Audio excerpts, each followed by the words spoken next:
Assalamualaikum warahmatullahi wabarakatuh. Salam, Om Swastiastu, nama budaya, salam kebajikan, salam sehat untuk Bapak Ibu semua yang hadir di pagi hari ini. Sebelum kita mulai, ada beberapa aturan. Mohon Bapak Ibu menggunakan nama sesuai nama asli agar memudahkan interaksi dengan Pak Firman. Bila Bapak Ibu ingin menggunakan background yang sama, dipersilakan. Nanti akan di-share di chat. Bapak Ibu akan di-mute, namun bila Bapak Ibu ada pertanyaan, dipersilakan untuk menulis di kolom chat, dan nanti akan dibantu dibacakan. Atau bila diberi kesempatan oleh Pak Firman, Bapak Ibu dapat langsung unmute. Sekilas tentang NTA, NTA adalah badan sertifikasi di mana kita ada 4 divisi bisnis. Pertama, divisi ISO, di mana hasilnya adalah sertifikat. Kedua, kita ada divisi assessment, di mana outputnya adalah laporan-laporan. Dan ketiga, kita ada divisi pelatihan. Nah, webinar kita di pagi hari ini adalah salah satu hasilnya. Dan terakhir, kita ada divisi software, yang outputnya adalah program-program yang membantu Bapak Ibu untuk menjalankan ISO dengan semaksimal mungkin. Kita sudah berdiri kurang lebih 37 tahun dan sudah mengeluarkan kurang lebih 60.000 sertifikat di seluruh dunia.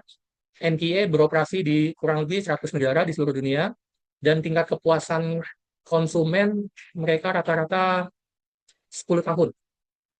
Dan untuk karyawan ada 1.000 orang lebih tersebar di seluruh dunia.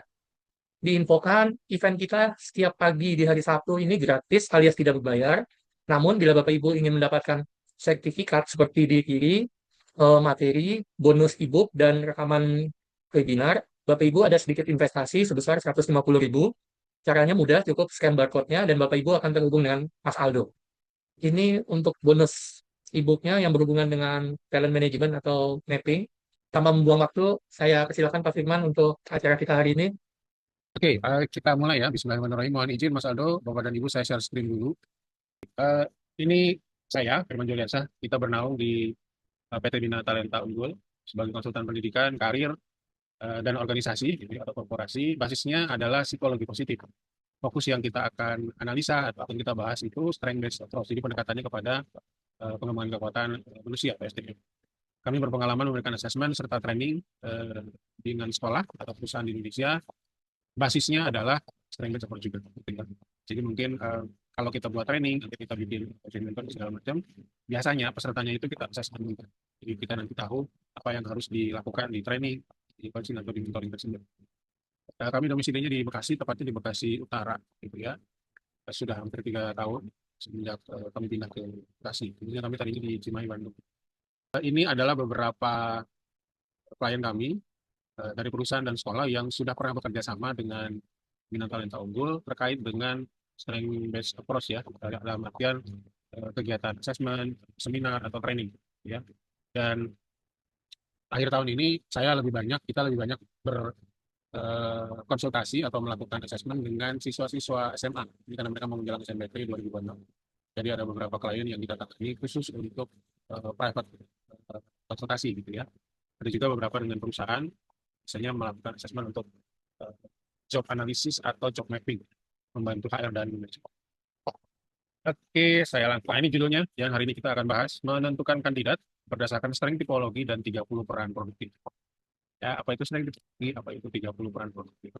Bapak dan Ibu, saya mengenal istilah ini sejak 2013. Ya, sejak 2013, kemudian masuk ke dunia korporasi dengan istilah ini itu 2017. Awalnya saya lakukan ini untuk individu karena saya pernah uh, punya kegiatan gitu ya sebagai praktisi terapi keluarga itu di Bandung dan Cimahi. Kemudian akhirnya 2017 memutuskan untuk naik level korporasi ya dengan menggunakan istilah strength tipologi dan 30 peran produktif. Jadi Bapak dan Ibu mungkin bisa diketahui bahwa strength tipologi sama 30 peran ini bisa dipergunakan untuk apa aja gitu ya, untuk umum, individu atau untuk perusahaan bahkan untuk hal-hal yang sifatnya untuk mengetahui pengembangan SDM atau manusia. Mudah-mudahan bisa bermanfaat karena ini sekarang saya lagi gencar-gencarnya mempromosikan ini terutama di korporasi gitu ya. 1 minggu yang lalu saya sempat membantu satu perusahaan di Bekasi yang punya klien itu hampir 700 klien seluruh Indonesia untuk mencari kandidat. Nah, saya menggunakan strength tipologi. Itu sampai 1 hari dapat orangnya. Alhamdulillah hari Senin besok ditindaklanjuti untuk diwawancara untuk bisa masuk bergabung dengan perusahaan. Dan alhamdulillah manajemen setelah kita presentasikan dengan mudah mereka menentukan oh ini yang diterima. Oke, mungkin kita awali dengan diskusi kecil ya, kayak Q&A dulu. Gimana dan Ibu bisa eh, coba untuk menjawab atau mungkin menjawab dalam hati juga boleh, tidak ada masalah gitu ya. Yang pertama ini Pak, Ibu mungkin pernah mengalami ini gitu ya. Siapa yang pernah merekrut orang ya di atas kertasnya bagus gitu ya, tapi di lapangan tidak cocok dengan role-nya atau dengan tugasnya. Ada nggak kira-kira? Boleh bantu jawab. Kalau mau di chat juga boleh silakan. Ada Mas Alwan yang jawab di chat? Ada yang pernah mengalami ini? Belum pernah, Pak. Ada Pak, pernah Pak. Nah, ya, pernah banget ya. Karena beberapa apa namanya kali saya datang ke perusahaan, walaupun hanya untuk bertamu gitu ya atau bertemu dengan klien, ini boleh dibilang masalah yang cukup krusial gitu ya.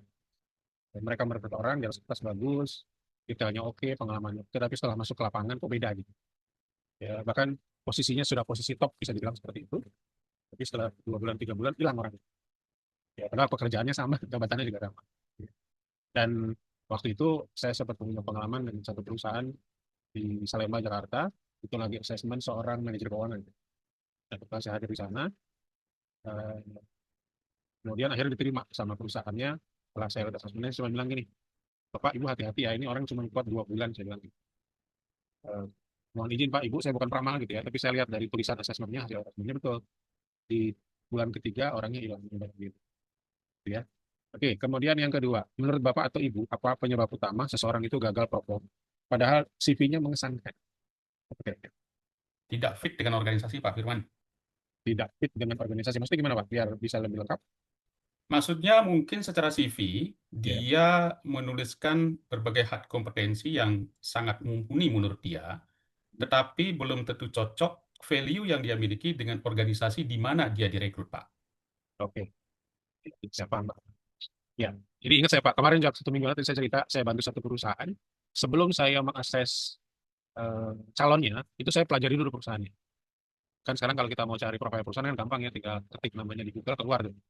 Visi misi segala macam keluar. Karena dari sana justru saya analisa dulu, nanti saya sinkronkan dengan kandidatnya. Ya, harapannya nanti pada saat kandidat ini masuk, mereka sudah setipe lah gitu ya, minimal nyerempet-nyerempet dengan visi misi perusahaan itu dapat. Nah, ini juga yang perlu dipahami mungkin para HR dan manajemen. Penting sekali untuk bisa mengetahui kandidat itu sesuai tidak dengan visi misi kita. Gitu. Karena kalau nggak sesuai, ya itu yang agak repot biasanya. Tapi kalau sudah sesuai, mudah-mudahan untuk membimbing sama membinanya lebih gampang. Dan memang CV juga belum menentukan, malah boleh dibilang kalau buat saya gitu ya pribadi 40% untuk CV. Karena CV itu kan bisa dibuat gitu ya dan bisa dikarang segala macam gitu ya. Kita belum tahu apakah kebenarannya seperti apa gitu. Walaupun sudah pengalaman, kadang-kadang juga kita nggak tahu pengalaman di tempat yang lamanya baik atau tidak. Kalaupun misalnya dituliskan rekomendasi ya khawatirnya udah kong kali kong gitu ya sama orang lamanya gitu. Jadi ini yang juga perlu diperhatikan gitu. Kemudian pertanyaan yang berikut ke sini, kalau harus memilih lebih penting mana pengalaman panjang atau potensi alam? Nanti kita sebut strength, potensi alam. Kira-kira Bapak milih sama Ibu yang mana? Pengalaman panjang atau potensi alam? Nah, ini coba Kalau dijawab. harus memilih, rasanya agak susah, Pak, kalau pertanyaannya harus memilih salah satu, Pak. Karena kalau bagi saya, pendapat saya, Pak Firman, Mhm. ini harus dikombinasikan. Ya, Satu, terkait dengan pengalaman panjang, yang tentu adalah pengalaman yang berhasil dan pernah melakukan. Dan yang kedua adalah potensi strength-nya. Jadi kalau Bapak minta kita memilih salah satu, lebih baik saya tidak menjawab. Atau saya tidak memilih. Thank you, Pak. ya, terima kasih Pak. Ya, jadi kalau diminta milih memang harus satu ya Pak ya, kecuali boleh milih dua-duanya. Pengalaman saya sekali lagi di lapangan, kalau saya menyarankan ke perusahaan atau ke manajemen yang eh, konsultasi dengan kita, saya lebih menyarankan yang pertama diperhatikan adalah potensi alami atau strength-nya dulu. Pengalaman panjang itu menyusul. Malah kadang-kadang pengalamannya pendek juga, Pak, tapi kalau strength-nya oke, nggak ada masalah sebetulnya. Yang repot itu pengalaman panjang, tapi strength-nya minus. Atau kelemahannya di sana. Nah, itu yang gawat. Jadi strength-nya dulu yang kita fokuskan, nanti pengalamannya bisa menyusul. Ini juga yang boleh dibilang mungkin kalau para loker gitu ya, para apalagi yang lulusan S1 gitu yang mau kerja, itu kadang-kadang kalahnya di pengalaman. Karena mereka belum punya pengalaman, ya mereka kalah. Padahal secara strength, mereka mumpuni sebetulnya gitu. Jadi kesempatan untuk mereka bekerja juga jadi sempit. Gitu. Nah, ini yang juga mungkin perlu diperhatikan sama para pengusaha perusahaan gitu ya. Apabila menerima, kita harus pukul rata semua. Karena pengalaman itu boleh dibilang memang punya pengalaman panjang, tapi di perusahaan kita mereka mulai pengalaman baru gitu. Ya, tapi kalau mereka punya strength, itu lebih lebih oke. Pengalaman itu bisa dicari, apa namanya, bisa di, ya sekali lagi bisa dikarang dan segala macam. Apalagi kalau misalnya kita tidak wawancara dengan mereka yang fokusnya hanya kepada pengalaman. Ini juga jadi tambahan. Kadang-kadang saya ketemu hal itu yang mereka tanyakan hanya pengalaman, tapi nggak pernah mereka nanya tentang potensi atau strength-nya seseorang gitu. Mungkin Bapak dan Ibu pernah lihat videonya eh, siapa yang ini Tesla itu? Saya lupa gitu. Elon Musk. Itu Elon Musk ya. Dia itu kalau wawancara pegawainya cuma satu dua pertanyaan aja, nggak banyak-banyak. Dan yang dia tanyakan tentang potensi atau strength, bukan pengalaman. Ya, dan banyak lagi gitu ya pengusaha-pengusaha internasional. Kalau ditanya, mereka hanya mencari orang yang punya potensi, punya strength. Apalagi ini potensinya alami gitu ya. Karena setiap orang sekali punya potensi. Oke, kemudian apakah kita selama ini lebih fokus pada apa yang dikerjakan daripada apa yang menjadi kekuatan alami kandidat?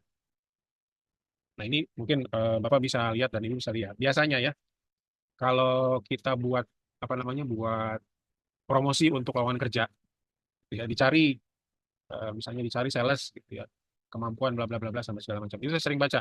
Kadang-kadang mungkin kalau untuk orang awam agak agak repot ngebacanya gitu. Karena gini, mungkin dari sini bisa kita mulai manajemen atau HR mencoba memisahkan. Mungkin Bapak dan Ibu sering kenal istilah kompetensi ya. Potensi itu kan tiga, knowledge, skill, sama attitude. Nah, eh, harusnya ditambahkan dengan yang namanya potensi. Jadi ada potensi, ada kompetensi. Potensi atau strength ini sifatnya alami. Kalau kompetensi itu bisa dipelajari. Tapi kalau potensi itu alami ada di dalam setiap diri manusia. Nah, ini yang perlu kita gali di awal pada saat kita merekrut seseorang. Nanti tugas kita adalah membina potensi ini bisa menjadi produktif. Makanya muncul istilah peran produktif. Ya. Nah, eh, berapa sering kita menemukan mismatch antara job role, antara tugas dengan kepribadian kandidat? Ini sering banget, Pak. Ya. Jadi sekali lagi yang namanya job role itu kadang-kadang fokusnya hanya kepada maaf ya kalau boleh dibilang ke pendidikan, kepada pengalaman yang sifatnya teknis. Tapi jarang memperhatikan kepribadian orang itu gitu. Ambil contoh lah ya. Ambil contoh yang gampang, misalnya gini, ada seorang sales yang dia pengalaman di perusahaan lama. Nah, kemudian karena dia pengen cari kesempatan baru, dia ngelamar di perusahaan B. Di perusahaan B diterima jadi sales manager. Pertanyaannya, pada saat dia jadi sales, itu suksesnya luar biasa, omsetnya gede banget gitu. Tapi ketika dia pindah ke perusahaan B, karena pengalamannya juga sebagai sales omsetnya gede, perusahaan B yakin, oh orang ini bisa jadi sales manager. Di awal mungkin 1-2 bulan, oke dia performa. Tapi setelah 3-4 bulan ke depan, itu turun omsetnya. Kenapa? Karena memang orang ini sebetulnya secara kepribadian cocoknya jadi sales, bukan sales manager. Seorang sales itu, dia kerjanya sendirian. Tapi seorang sales manager itu kerjanya sama-sama. Kenapa? Dia harus punya bawahan yang dia kelola. Nah, nanti kita bahas. Ada kemampuan yang disebut namanya interpersonal, ada yang disebut namanya individual. Nah, Bapak dan Ibu, kalau di perusahaan itu sebenarnya gampang kalau kita mau cari karyawan. Kita tinggal tentukan pekerjaan yang nanti dia lakukan itu bersama orang lain atau sendirian. Ya, nanti kita pecah-pecah lagi tuh. Oh, kalau bekerja sama dengan orang seperti ini, kalau sendirian seperti ini. Ambil contoh misalnya gini. Mungkin Bapak bisa bantu. Seorang yang bekerja di departemen keuangan atau bukan departemen keuangan, divisi keuangan atau akuntansi atau auditor, itu orang yang kerja sendiri atau kerja sama dengan orang. Menurut Bapak dan Ibu, seorang akuntan atau auditor itu pekerjaannya sendiri atau bersama orang lain. Tergantung level kali Pak Firman. Sendiri, Tergantung Pak. level. Sendiri, Betul. Pak. Ya. Sendiri, Pak. Sendiri, Pak. Tapi lebih fokus sendiri kan sebetulnya kan? Fokus sendiri karena jarang audit bareng-bareng gitu. Audit sendiri-sendiri aja. Kalaupun misalnya levelnya sebagai kepala auditor, ya otomatis dia punya dua kemampuan, harusnya ada interpersonal, ada individualnya juga. Tapi fokusnya individualnya harus jago. Jangan sampai seorang jadi kepala auditor tapi nggak ngerti audit kan gitu kan. Nah, ini yang perlu dipahami oleh HR dan manajemen. Begitu juga para atasan di bagian divisi masing-masing. Oh, mungkin orang ini saya perlu orang yang kalau dia kerjanya sama orang. Kerja sama orang juga dibagi-bagi, Pak. Itu dibagi-bagi lagi. Ya, nanti kita bahas lebih panjang. Jadi, secara kesimpulan gini, kenapa mismatch itu sering terjadi? Permasalahannya itu di sini, Pak. Jadi ada ketidaksesuaian antara kekuatan pribadi dengan tuntutan lingkungan pekerjaan yang menyebabkan performa tidak stabil, naik turun. Yang namanya produktif itu harusnya naik, betul ya. Tapi kalau misalnya dia turun naik, ya oke lah. Tapi kan lebih baik kita punya orang yang performanya itu stabil, konsisten, naik terus gitu. Walaupun sedikit tapi dia naik. Walaupun kemajuannya 1% tapi dia naik gitu. Nah ini berarti mau tidak mau kita harus mencari kekuatan pribadi seseorang atau kandidat yang kita cari agar supaya performanya stabil. Ya, karena ini yang sering terjadi. Temuannya apa? Temuannya itu karyawan yang punya strength kuat, punya potensi kuat, tetapi tidak match dengan role-nya atau pekerjaannya, itu cenderung jadi stres. Ya, kemudian tidak engage ya dengan mungkin dengan lingkungan pekerjaannya, dengan perusahaannya dan otomatis kurang bisa berkembang. Nah, kalau temuannya kayak gini, Pak, biasanya orangnya atau HR manajemennya salah naruh orang nih biasanya. Gitu ya. Jadi misalnya dicari sales, karena pengalamannya jadi sales, akhirnya diterima jadi sales. Padahal sebetulnya dia bukan orang sales. Kebetulan aja dia pernah pengalaman punya jadi menjadi pekerjaan seorang sales. Nah, perusahaan itu harus bisa mengcapture itu di awal. Jangan sampai kita salah menempatkan orang. Kasihan, Pak. Jadi kita harus betul-betul menempatkan mereka, posisi mereka sesuai dengan pekerjaan, selaras dengan kekuatan mereka atau strength yang mereka miliki. Ini masih mending ya, strength-nya kuat, salah tempat. Yang repot itu strength-nya nggak kuat, tempatnya salah juga. Wah, stress double. Ya. Dan ini mungkin yang kita lihat, kita bisa evaluasi kenapa orang itu performanya bisa turun. Oh, mungkin karena nggak cocok tempatnya. Gitu. Bisa juga, Pak, cocok tempatnya, tapi tetap stres. Kenapa? Mungkin ilmunya kurang. Nah, perusahaan bertugas untuk memberikan training, edukasi, dan segala macam, agar supaya apa? Supaya strength-nya berkembang. Karena strength tanpa ilmu, itu juga kayak pisau gitu ya, kurang diasah gitu aja. Jadi makin tumpul gitu. Nah, dampaknya akhirnya karyawan yang kompeten tadinya, yang menurut kita kompeten itu bisa tetap gagal. Karena pekerjaannya tidak sesuai dengan pola alami kerja mereka. Nah, di sini ada tambahan pola alami. Jadi setiap orang itu punya pola alami bekerja. Nanti kita bahas apa sih pola alami orang bekerja. Ya. Oke, saya lanjut ya, Bapak Ibu ya. Oke, nah di sini tujuan hari ini kita bertemu gitu ya. Yang pertama kita memahami pentingnya right person, right role. Ya. Jadi bagaimana caranya kita bisa menempatkan orang itu sesuai dengan pekerjaannya. Kemudian mengetahui cara membaca ST30, Strength Typology 30. Kenapa 30? Karena ada 30 peran produktifnya. Ini kita bahas ya. Kemudian mampu memetakan role posisi menggunakan 30 peran produktif. Jadi ada contohnya bagaimana caranya kita metakin role tersebut dengan 30 peran yang ada. Mampu melakukan screening kandidat berbasis strength. Ini saya boleh bilang cara yang paling praktis Bapak Ibu ya. Yang paling simpel, paling cepat untuk kita bisa men-screening calon pegawai yang kita mau rekrut. Oke, pengantar rekrutmen berbasis strength. Prinsip pertama, saya ulangi, right person, right role. Rekrutmennya berbasis strength menilai potensi alami, bukan hanya pengalaman. Tadi saya bilang fokusnya di potensi, pengalaman nyusul. Ya. Dampaknya, kalau kita bisa melakukan ini, performa bisa lebih stabil, adaptasinya cepat, loyalitasnya meningkat. Ya. Nah ini juga, kenapa saya bilang seperti ini, karena saya sudah beberapa kali saya lihat contoh di perusahaan yang kita lakukan apa namanya kerjasama, ya alhamdulillah performanya bisa stabil, loyalitas juga bisa meningkat. Ya. Tapi nanti juga ada faktor-faktor X yang lain lah ya. Kenapa orang ini kok sudah cocok segala macam, tapi kok adaptasinya lama. Nah, itu juga penting tuh nanti ada ada skemanya gitu. Dan ini yang kadang-kadang suka sering dilupakan sama HR dan manajemen. Udah direkrut, orangnya dilepas. Nah, itu yang perlu kita perhatikan. Konsep strength typology itu menggambarkan pola pikir, pola bertindak, dan kebiasaan produktif seseorang. Nah, ini kita sebut namanya pola alami, Bapak Ibu. Jadi setiap orang itu punya pola pikir, pola bertindak, ada pola rasa juga, dan itu setiap orang beda-beda, nggak sama.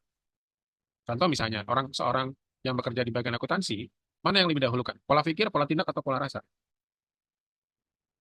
Otomatis yang didahulukan adalah pola pikirnya dia kan. Kalau orang marketing, pola mana dulu yang didahulukan? Pikir, tindak, atau rasa? Kalau sebagai seorang leader, sebagai seorang supervisor, pola mana yang dulu didahulukan? Pikirnya, tindaknya, atau rasa? Sekali lagi, kita harus punya kamus tentang itu. Jadi kalau ada istilah kamus kompetensi, ini ada lagi kamus potensi. Supaya bisa jadi lebih kuat gitu. Ya. Menjadi dasar prediksi perilaku pekerja. Memberikan gambaran kandidat sebagai pemimpin, apakah sebagai analis, apakah sebagai kreator, apakah sebagai pelaksana, dan lain-lain. Ya, nah ini konsep yang saya tawarkan tentang strength tipologi. Tipologi kekuatan. Nah, Bapak Ibu, pernah lihat gambar ini sebelumnya? Yang sebelah kanan? Belum, Kalau Pak. Mas, belum, ya. Kalau Mas Alvan udah sering lihat. Mas Aldo juga udah sering lihat. Oke, ini yang Sudah, sebelah Pak. kanan. Sudah ya, ini yang kita sebut namanya tipologi atau strength tipologi yang ini yang sebelah kanan. Ya, di sini kita lihat klasifikasi kekuatan itu dalam bentuk peran nyata di dunia kerja. Maksudnya yang mana? Yang ini nih. Yang atas ini mungkin kalau kelihatan ya. Yang ini, yang lingkaran luar ini. Ini jumlahnya ada 30 nih. Sudah kita klasifikasikan. Dan ini yang kita sebut peran produktif. 30 peran produktif yang sudah kita kelompokkan sesuai dengan peran-peran yang ada di dalam kenyataan dunia pekerjaan. Ya. Nah, kemudian bisa memudahkan penyelarasan kandidat dengan posisi. Ya, jadi nanti ada asesmennya Bapak dan Ibu untuk bisa menyelaraskan kepribadian seseorang dengan role job-nya dia seperti apa. Ya. Nah, nanti penilaiannya, jadi lingkaran-lingkaran yang di luar itu nanti akan ada warna, ada 5 warna. Ada merah, kuning, putih, abu-abu, dan hitam. Merah ini dia sangat kuat atau dominan. Biasanya nanti ada 5 atau 7 maksimal. Kemudian kalau kuat ini di bawahnya eh, jumlahnya bisa bisa 2, bisa 3, bisa 4. Ya. Tapi kalau yang merah itu minimal 5, maksimal 7. Netral ini berarti warnanya putih nanti. Kalau lemah, sangat lemah, sama dengan sangat kuat ya. Sangat lemah itu 5, minimal maksimal 7. Kalau netral ini biasanya lebih cenderung bisa kuat, bisa lemah. Ya, karena ada beberapa orang yang kadang-kadang naik turun juga. Tapi yang kita fokuskan itu nanti di warna merah dan warna kuningnya. Nanti saya kasih contoh gimana cara melihatnya gitu ya. Tapi ini strength typology itu nanti ada tanda-tanda lah. Boleh dibilang di lingkaran-lingkaran ini bisa berwarna merah, kuning, putih, abu-abu, atau hitam. Nah, ini sekilas ya sedikit. Jadi mungkin Bapak Ibu bisa lihat. Nah, ini yang saya kasih shading warna merah. Ini kita sebut namanya wilayah interpersonal. Ya, wilayah interpersonal ini eh, suka bekerja sama dengan orang lain, suka mengendalikan dan mempengaruhi orang lain, suka melayani dan merawat orang lain. Jadi ada tiga wilayah, ada tiga sub wilayah untuk wilayah terpusat. Posisinya di atas. Nah, di wilayah yang suka bekerja sama kita sebut namanya networking. Itu ada peran-perannya juga. Ada edukator, ada motivator, ambasador, komunikator. Kemudian ada headman yang ini nih headman nih.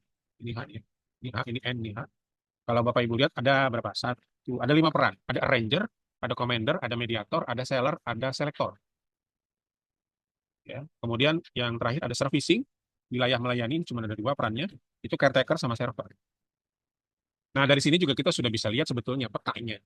Kalau kita butuh orang yang bekerja dengan kita, atau kita rekrut dia mampu bekerja sama dengan orang lain, tinggal dicari apakah pada saat dia bekerja dengan orang itu bekerja sama, mengendalikan, atau melayani.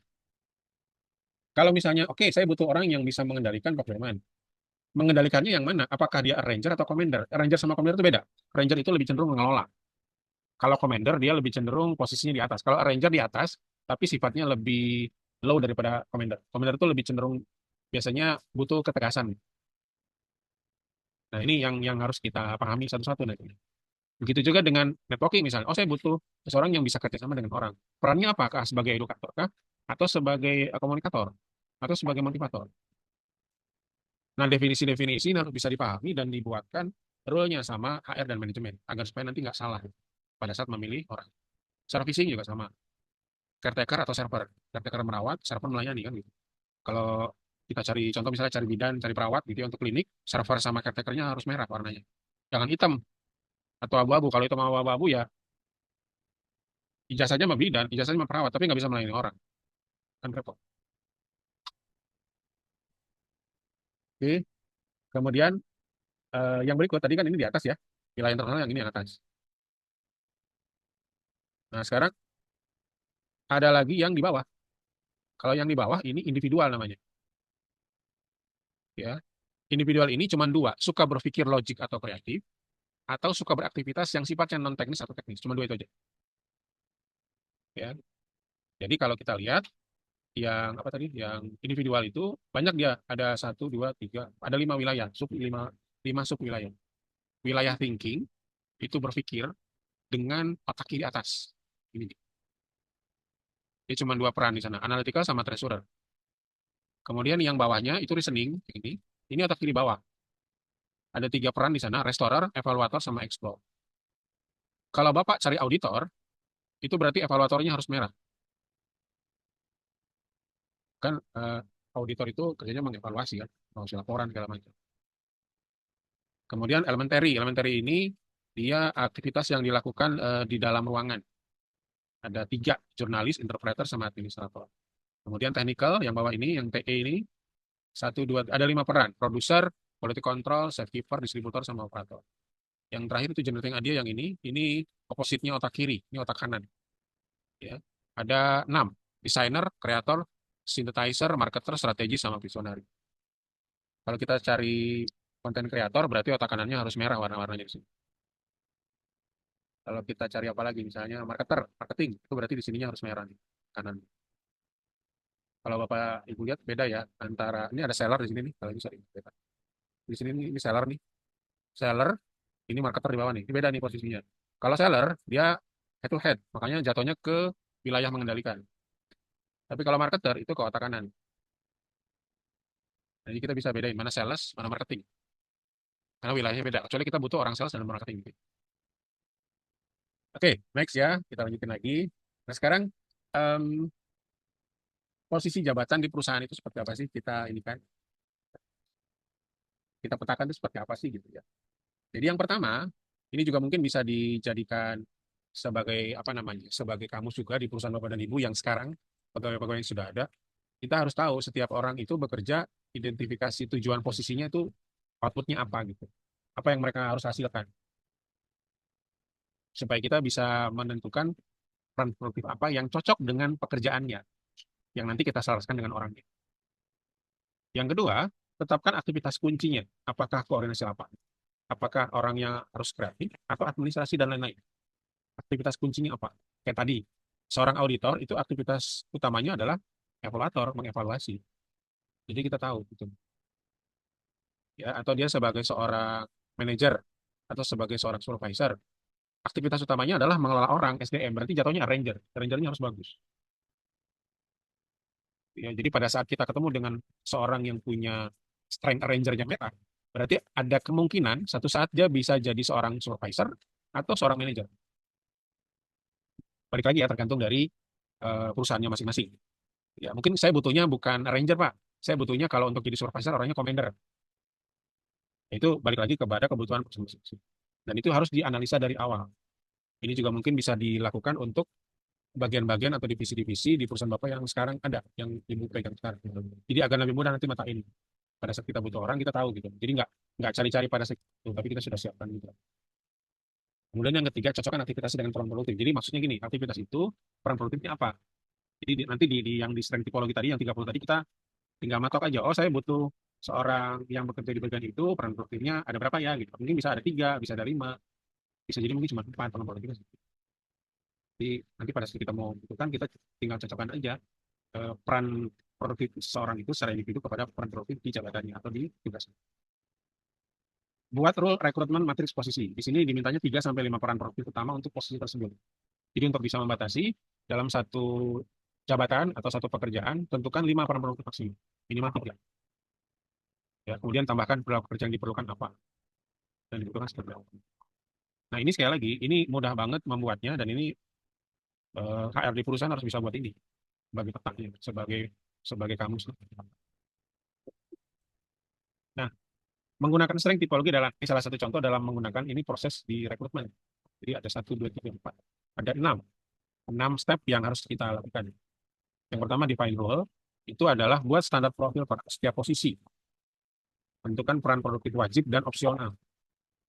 Jadi kalau peran produktif wajib itu yang warna merahnya, kalau opsional itu yang warna putih. Yang kita utamakan adalah yang warna merah atau produktif yang wajib. Ya. Setelah itu nanti orang tersebut kita screening pakai ST30, kita assessment. Nah, kemudian nanti di sana kita melihat 5 sampai 10 peran dominan yang mereka miliki seperti apa. Ya, karena Bapak dan Ibu sudah mendefinisikan di sini, ini akan lebih mudah ke sini, kelihatan. Oh, di sini kita butuh 5 nih, misalnya ya, 5 ABCDE. Kita lihat tinggal di sini, ABCDE yang individu itu seperti apa. Cocok nggak dengan definisi yang kita minta? Dari situ kita bisa menentukan langsung coret kandidat dengan peran pertimbangan dengan kebutuhan posisi. Jadi pernah saya ngebantu salah satu UMKM di Depok, itu dia butuh, waktu itu kebetulan memang butuhnya seorang akuntan. Ya, seorang yang bekerja di bidang akuntansi, itu dia butuh cuma satu, tapi yang ngelamar 300 orang. Nah, saya sarankan ke ibu ya waktu itu. Ya bu, daripada ibu panggil 300-300-nya, terus ibu baca CV 300 orang kan pusing ya bu. Ya udah, 300 orang itu ibu asesmen aja pakai ini, pakai CV 30. Yang cocok baru dipanggil gitu. Nah itu mengecil, yang dipanggil itu cuma berapa? 4 apa kalau nggak salah? Dari 300. Udah ada, itu jadi lebih mudah mengkerucutkan dari mana. Ada 4 itu yang dan orang tidak harus capek-capek datang ke kantor kita untuk wawancara segala macam nggak perlu. Sekali lagi, mereka melamar pakai jasa, pakai CV dan segala macam. Semuanya pengalaman di bidang keuangan, akuntansinya oke. Tapi pada saat kita cek dengan strength tipologi, banyak yang nggak cocoknya. Jadi memudahkan manajemen juga untuk memilih seseorang. Nah, kemudian setelah itu ada interview yang berbasis strength.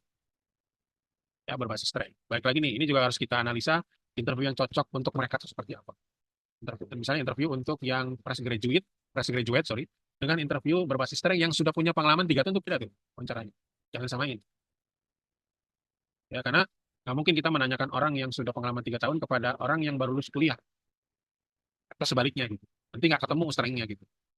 Nah, kalau saya biasanya strength-nya itu, interviewnya saya bagi dua, ada yang tertulis, ada yang lisan.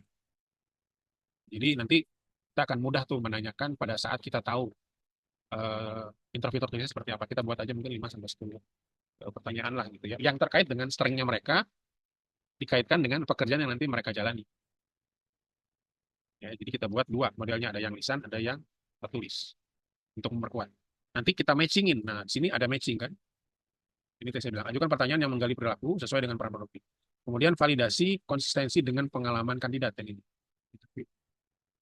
Jadi ini secara tertulis bisa, ini bisa secara lisan. Ya. Nah, setelah kita interview, kita matchingin. Nah, matchingin di sini, cocokkan top peran kandidat dengan peran posisinya. Jadi kan tadi kita sudah definisikan di sini nih, peran-peran topnya apa kan, udah tinggal di matchingin sama hasil screeningnya seperti apa. Walaupun di sini mungkin sudah ada dicoret ya, tapi nggak apa, kita mungkin bisa langsung sini. Supaya lebih, apa namanya, crop aja lah, bisa lebih lengkap lah informasi. Kemudian baru kita tentukan final fit score-nya. Mana yang good, mana yang poor. Yang poor jangan dibuang Bapak Ibu, taruh dulu. Karena bisa jadi mungkin dia poor di posisi yang kita minta atau yang kita cari. Bisa jadi mungkin good di posisi yang lain. Ini baik lagi, perusahaan punya database jadi lebih banyak. Tapi kadang-kadang perusahaan suka gitu ya. Ah, ini udah nggak bagus sih, akhirnya dibuang aja gitu. Padahal sayang gitu. Sebenarnya nanti mungkin satu saat dia dibutuhkan di tempat yang memang kita cari. Jadi kita punya lebih banyak data. Kemudian decision, tim manajemen sama daerah menentukan, utamakan kekuatan alamiah dibandingkan dengan pengalaman teknis semata. Jadi kita fokus kepada kekuatan alamiah mereka. Yang 5 tadi, yang cocok dengan definisi yang kita sudah tentukan di awal. Nah, yang terakhir, ini yang tadi saya sampaikan, banyak HR atau bahkan mungkin manajemen yang melupakan step ini nih, coaching mentoring.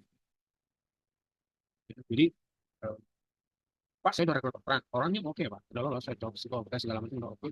Tapi kenapa kok nggak bisa ngapa-ngapain ya, Pak? Saya tanya di coaching nggak? Enggak. Di mentoring enggak, dapat cuma. Nah, tugasnya perusahaan atau atasannya itu melakukan coaching dan mentoring selama maksimal 3 bulan. Jadi perusahaan harus bikin template, coachingnya gimana, mentoringnya gimana. Sekali lagi ya, coaching mentoringnya berbasis strength. Berbasis strength. Kemudian ada review dari atasan minimal 1 minggu sekali. Jadi dilihat progresnya selama 3 bulan. Ya, sekali lagi ini penting banget coaching dan mentoring. Untuk kita bisa betul-betul memastikan orang-orang ini bisa fit join ke perusahaan kita. Kan biasanya kalau 3 bulan tuh pakai apa sih namanya? Percobaan 3 bulan lah ya. Nah, di bulan keempat dia cocok nggak join? Nah, itu juga menjadi sebuah sebuah apa namanya? Sebuah didikan awal pada kandidat bahwa mereka kita nggak lepas gitu aja. Kita didik juga selain product knowledge ya otomatis kebiasaan bekerja, kebiasaan-kebiasaan ada di perusahaan produk itu otomatis mereka tetap SOP, BI mungkin pelan-pelan kita kasih tahu dengan mereka. Coaching mentor itu harus kita lakukan maksimal 3 bulan. Jangan terlewat. Gitu. Kalau terlewat nanti kita yang rugi karena udah buang biaya juga, udah ngerekrut segala macam, tapi terus sudah bekerja juga tapi nggak kita pakai gitu. Karena bisa jadi keputusannya di bulan pertama, di bulan kedua nggak dilanjutin. Dan ini yang bisa jadi pengalaman bagi HR dalam bulan itu. Nah, ini studi kasusnya ya, right person, right role, misalnya kayak gini. Nah, ini kita mau rekrut posisi sales. Nah, ini kandidatnya. Kandidat ternyata setelah di assessment, kuatnya itu di quality control, safekeeper, sama administrator. Otomatis ini nggak cocok di sales. Ya, orangnya kurang agresif, tidak nyaman persuasi. Kira-kira cocoknya di mana? Kalau bukan sales. Untuk Bapak Ibu. Bisa jadi di administrasi, ya, bisa jadi mungkin di QC dia cocok. Gitu. Karena tipe-tipe kandidat seperti ini orang-orang yang bekerja sendiri. Sementara sales orang yang kerja sama orang lain kan. Tapi dia ketemu dengan orang. Terus misalnya ada lagi ini sukses. Nah ini kasus kedua ini sukses boleh dibilang.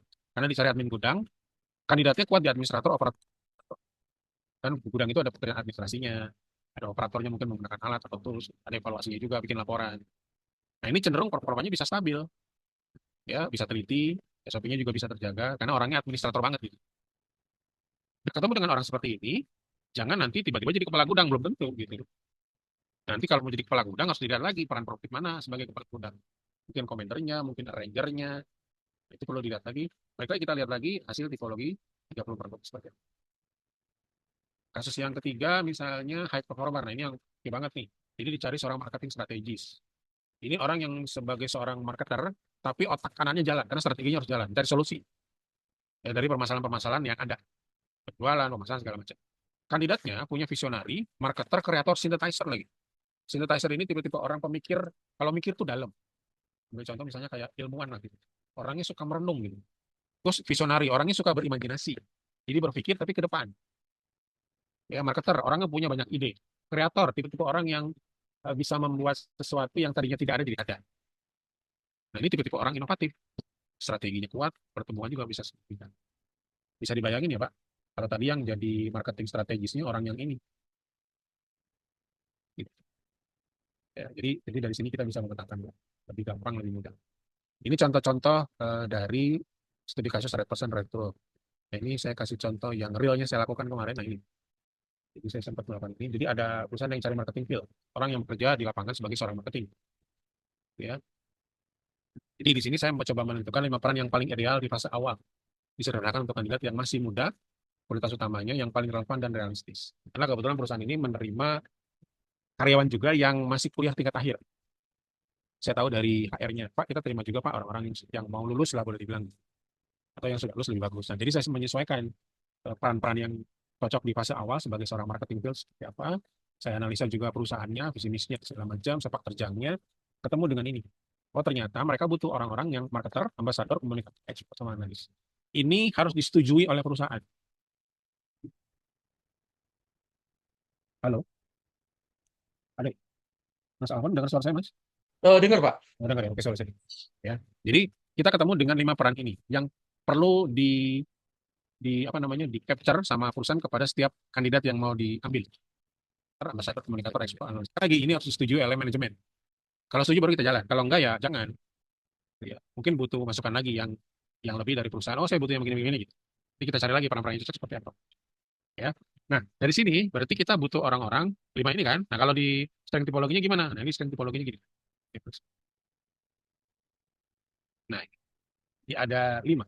Ambasador, komunikator, marketer, analytical, sama explore. Analisa. Cuman kalau Bapak Ibu lihat, di sini nomor satunya marketer. Ya, jadi kita membacanya dari sini. Marketer, ambasador, komunikator, explore, analyticalnya, analisa nomor 5, bontot. Jadi kalau analisnya pertama, itu masih harus digali lebih dalam lagi. Kita ngutamain yang marketernya nomor 1. Jadi berarti boleh dibilang marketernya harus dominan, harus merah. Ya, ini definisinya. Ya, Ibu bisa lihat.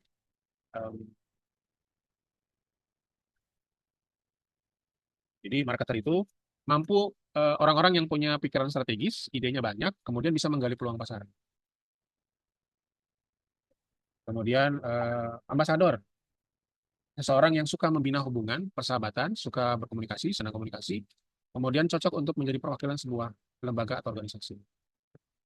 Komunikator, orang yang suka menjelaskan sesuatu yang biasa menjadi luar biasa, baik lisan ataupun tertulis, umumnya suka tampil di depan. Ini kita butuhkan untuk presentasi biasanya.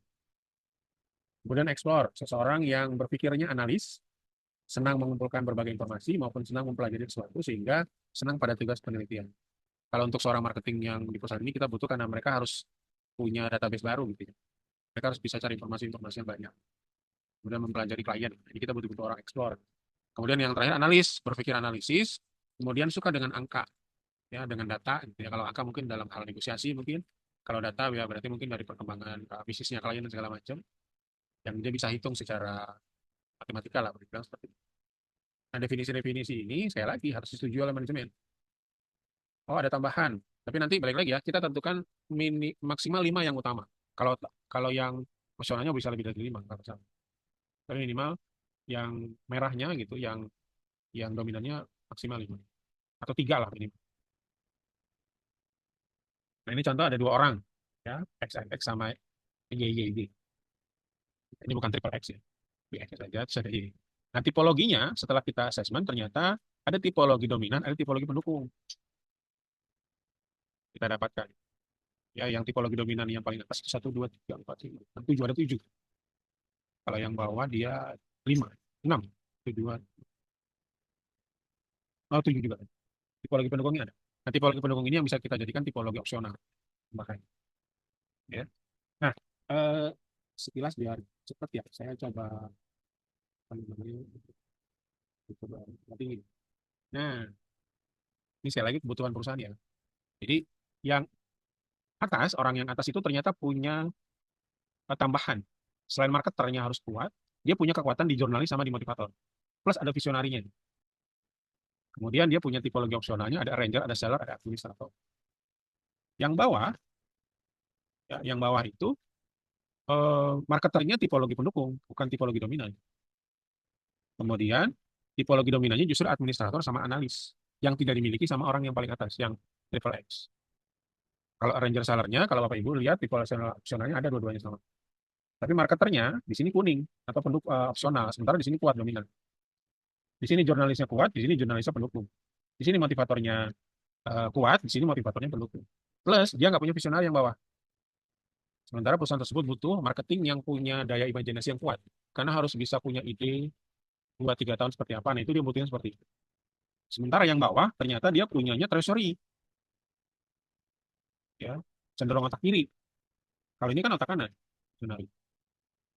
Nah dari dua ini kita sudah bisa lihat dengan jelas wilayahnya. Orang yang atas itu orang interpersonal, yang bawah individual. Walaupun mereka punya marketer, yang ini punya marketer, tapi tetap orangnya individual. Karena kuatnya di kuat pekerjaan individual.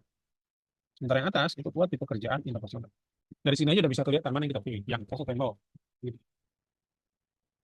Dan ini yang harus kita yakinkan kepada HR dan manajemen dengan alasan-alasan tertentu. Tapi dengan melihat pola begini aja udah bisa kebaca langsung. Kebetulan cuma 2 gitu ya. Kalau 5 atau 100 lebih seru kayaknya gitu. Tapi ini cuma 2, nggak salah. Jadi kalau itu kita bisa membantu. Jadi kalau kita lihat ini hasil dari asesmen kedua orang tersebut. Pada Ibu lihat ada warna merah, kuningnya, ada hitamnya, ada apa. Nah,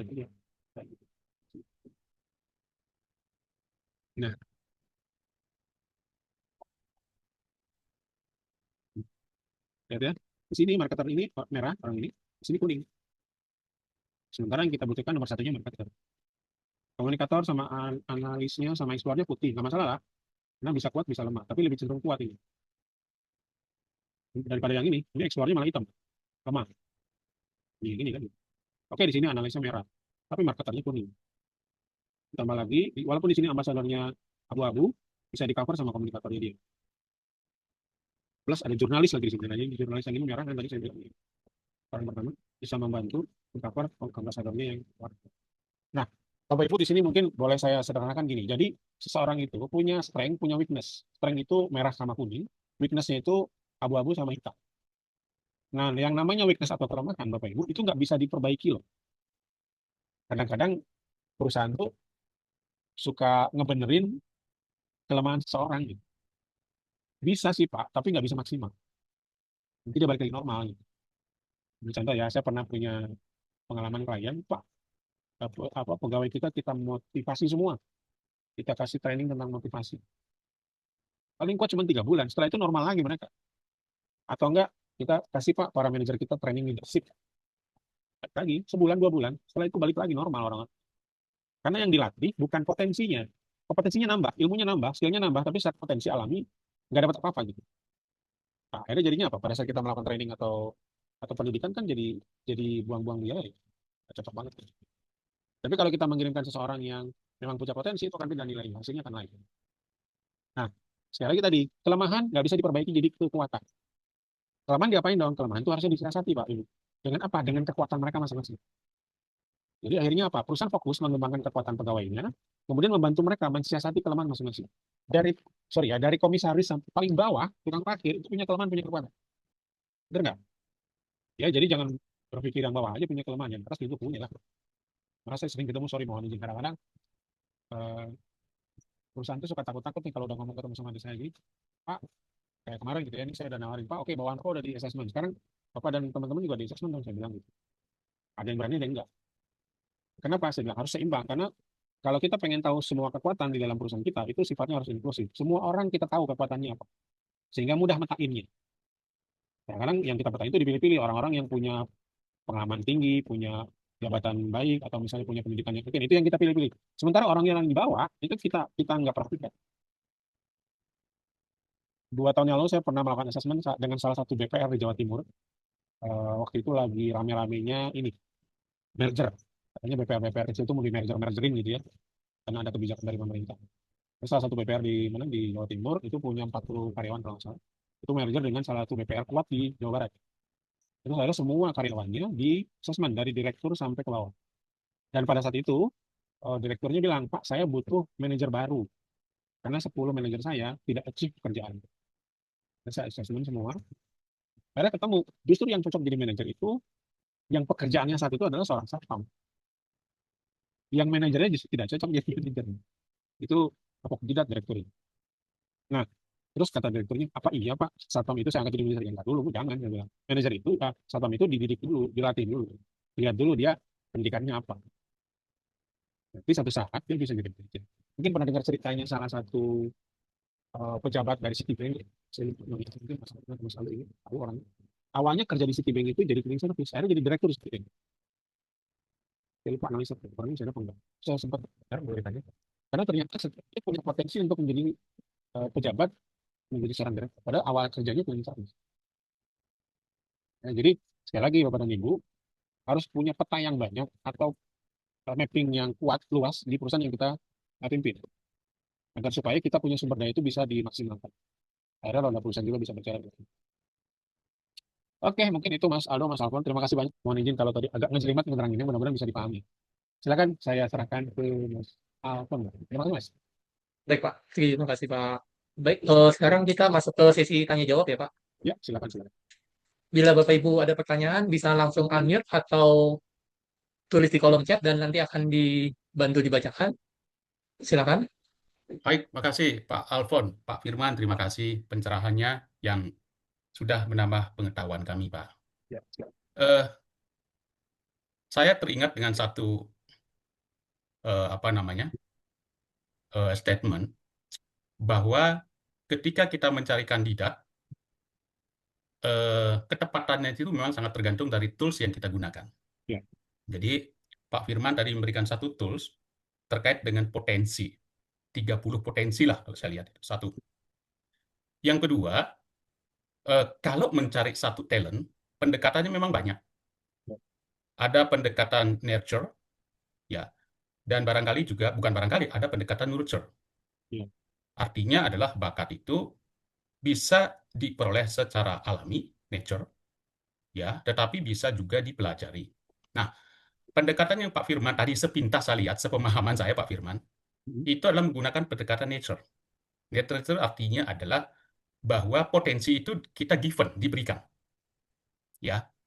Nah, yang menjadi pertanyaan saya dengan melatar belakang kedua hal itu, apakah tools yang Pak Firman tadi sampaikan itu lebih cocok? Nah, berarti kalau lebih cocok kan berarti kembali Pak Firman, salah satu ini kan ya, lebih cocok untuk kita gunakan bagi para kandidat ataupun orang yang akan kita hire yang belum memiliki pengalaman, relatif belum memiliki pengalaman sama sekali, atau kita lebih cocok alat ini digunakan bagi teman-teman yang sudah memiliki pengalaman panjang. Ya. Nah, barangkali itu Pak. Terus yang kedua, sedikit Pak Firman, kita bicara mengenai konseptual sedikit. Tools MBTI, ya, itu kan si Isabel yang menemukan. Moulton juga MBTI. Bahkan Strengthfinder pun juga ada penemunya, Pak, ya. Ya. Nah, kami sebagai praktisi barangkali perlu juga diberikan pencerahan, Pak. Kira-kira strength tipologi ini barangkali ya mungkin Bapak yang lebih tahu ya Pak Firman. Ini asal muasalnya dari mana supaya nanti in case kalau kami menggunakan tools ini baik secara konseptual ataupun secara praktisi itu kami bisa berikan satu reason bahwa kajian-kajiannya atau hasil risetnya memang mumpuni untuk kita gunakan. Thank you Pak Firman. Makasih Ya. Pak Alfon. Terima kasih Pak. Oke, saya jawab dulu ya Mas Alfon ya. Silakan, Pak. Oke, jadi langsung. Jadi strength tipologi ini eh, bisa dipergunakan untuk orang-orang yang sudah pengalaman atau belum, Pak. Kemudian mengenai strength tipologi ini, sebetulnya yang lebih cenderung kita butuhkan adalah analisa mendalamnya atau tidaknya. Ya, kayak kemarin saya bantu perusahaan itu, karena kebetulan yang di hire adalah orang-orang yang kuliah tingkat akhir gitu ya, masih tingkat akhir yang belum pernah punya pengalaman bekerja. Jadi analisa juga tidak terlalu mendalam. Tapi kalau misalnya kita butuh orang-orang yang sudah punya pengalaman, kemudian pengalamannya panjang segala macam, kemudian jabatannya juga posisinya middle up ke atas, itu otomatis analisa juga lebih detail lagi. Bahkan kalau boleh saya bilang, strength tipologi ini adalah salah satu tools yang bisa menghasilkan hasil dari tipologi kekuatan yang sifatnya basic, Pak. Jadi dia praktis banget, cepat gitu. Kalau pengen lebih detail itu ada lagi. Mungkin kalau tadi Bapak tanya, mungkin Bapak dan Ibu pernah dengar istilah strength cluster map nggak? Mungkin baru kali ini ya, ada namanya strength cluster map. Strength cluster map itu lebih detail lagi daripada strength tipologi. Karena kalau strength cluster map, dia sudah mengaitkan antara eh, tipologi, potensi seseorang dengan aktivitas produktifnya. Itu lebih kena lagi ke job kalau itu. Ya, jadi lebih tergantung dari kebutuhannya. Kalau kalau saya melihat kebutuhan perusahaannya bisa dengan strength tipologi atau dengan yang lebih detail. Kalau yang lebih detail kita dengan toolsnya namanya talent mapping. Talent saya pakai S, talent mapping. Tapi kalau untuk yang barusan yang saya jelaskan itu adalah strength tipologi. Untuk rekrutmen masih mumpuni lah boleh dibilang seperti itu. Tapi kalau untuk yang lebih detailnya kita pakai tools lagi namanya talent mapping. Ya. Nah kemudian kenapa saya menggunakan ini, Pak? Tools ini untuk membantu perusahaan karena saya termasuk penggemar asesmen, Pak ya. Saya pernah belajar tentang MBTI, DIS juga pernah, ada beberapa lagi lah ya, sampai apa tuh sidik jari kayak gitu-gitu. Tapi setelah saya ikuti beberapa asesmen itu, justru saya semakin nggak tahu diri saya. Terus terang ya mohon izin ya, bukannya saya mau membanding-bandingkan, tapi saya nggak tahu diri saya siapa gitu karena eh, kadang-kadang mohon izin penjelasannya sama gitu, ya penjelasannya sama. Tapi kalau dengan string tipologi atau stress mapping tools ini, justru saya lebih mengenal diri saya gitu. Oh saya tahu saya itu siapa dan saya bisa mengerjakan apa. Nah, itu yang saya akhirnya stop di tools ini gitu dan akhirnya saya coba menjadi menjadi apa namanya bahan utama kami gitu ya pada saat kita ngebantu ke manajemen untuk mapping ininya mereka. Kalau masalah penelitian dan segala macam, mungkin mohon izin tadi Pak Wayan sempat sebut Strength Finder. Kita mirip-mirip Pak dengan Strength Finder. Kalau Strength Finder itu buatannya buatan luar lah ya. Kalau ini kita buatan lokal. Yang beda dengan Strength Finder yang kita kenal, di Strength Finder tidak ada Strength Cluster Map. Dia hanya tahu 7 potensi. Dan memang kita kiblatnya ke nature, Pak. Bukan ke nurture. Kita kiblatnya ke nature. Karena kita percaya banget dan kita yakin banget semua orang itu punya potensi yang dia bawa sejak lahir. Nah, tinggal bagaimana caranya kita membantu mereka atau SDM-SDM ini, manusia-manusia ini tahu potensi nature-nya seperti apa, kita gali, kita kenali, kita pahami, kita bantu untuk kembangin. Itu tuh teori konsepnya hampir sama dengan Strike Finder. Jadi kita buat sendiri, toolsnya lebih detail dan lebih Indonesia lah boleh dibilang seperti itu. Dan cukup banyak membantu perusahaan-perusahaan nasional bahkan multinasional gitu ya menggunakan tools ini. Mungkin gitu sih Pak Wayan. Mudah-mudahan kalau ada yang mau tanya silakan Pak Wayan. Mungkin dari teman-teman Baik, yang lain. terima kasih Pak Firman. Sama-sama Pak. Pak, izin bertanya, Pak. Ya, mangga Ibu. Ya, tadi kan Bapak kan ada bilang ada banyak asesmen juga Pak, kayak DSC, MBTI, dan lain-lain. Nah, kalau kita misalnya udah pakai yang strength tipologi ini, apakah asesmen yang seperti itu masih efektif atau tidak ya Pak? Karena di saya sendiri juga saya sudah pernah coba semua termasuk yang talent mapping, dan betul sih kayak kata Bapak, jadi semakin bingung kan diri kita itu siapa. Gitu. Nah, cuma kalau untuk rekrutmen, jadi saya agak kebingungan juga yang mana Kak? Yang mungkin paling efektif ya, kita nggak bilang yang paling bagus, tapi yang paling efektif sejauh ini. Apakah masih perlu kita gunakan gitu, yang lainnya? Terima kasih Pak. Sama-sama. Dengan Ibu siapa nih? Fiona Fiona, Pak. Nah, oke. Nah, jadi gini Bu, jadi talent mapping atau strength tipologi ini, kalau saya boleh bilang pelengkap, ya bukan sebagai satu-satunya asesmen. Ya, jadi kalau tadi Ibu bisa pernah pakai DIS, pakai MBTI, yang lain, itu silakan aja dipakai nggak ada masalah. Ada juga kan psikotes juga ada IQ-tes juga boleh. Itu silakan aja dipakai nggak masalah. Jadi semakin lengkap kita punya data dari asesmen yang kita miliki itu akan lebih baik lebih bagus gitu. Itu nggak ada masalah. Jadi mungkin gini, kalau terus yang strength tipologi atau task mapping ya, yang saya pakai, itu dia detail tapi nggak lengkap. Detail tapi nggak lengkap. Kalau asesmen yang lain lengkap tapi nggak detail. Itu menurut pandangan saya loh ya. Jadi saya lebih cocok ya pakai dua-duanya aja. Jadi detail juga ya lengkap juga gitu. Kan semakin banyak data yang kita punya akan semakin mudah kita ngambil keputusan ya gitu. Otomatis mau kita pelajari semua. Cuma dari saya pribadi, kalau saya menyarankan ke perusahaan, saya tawarkan yang ini dulu. Karena lebih dapat, lebih kena gitu. Apalagi kalau kita masuk ke strategi segala macam, itu akan lebih gampang, lebih mudah. Dan lebih cepat mengerjakannya lebih gampang. Kadang-kadang kalau asesmen yang lain tadi, ambil contoh ya, kadang-kadang gini, yang saya tahu tuh ya Bu, mohon maaf banget gitu.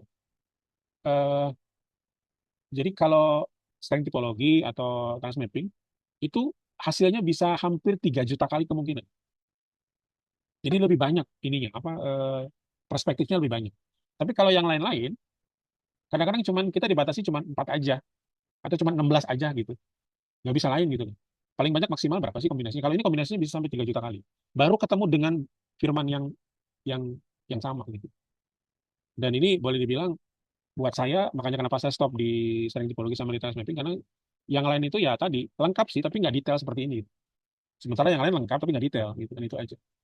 Oke gitu Bu Fiona. Jadi dipakai aja Bu semuanya. Tinggal Ibu lebih mau nggak mau mempelajari gitu ya.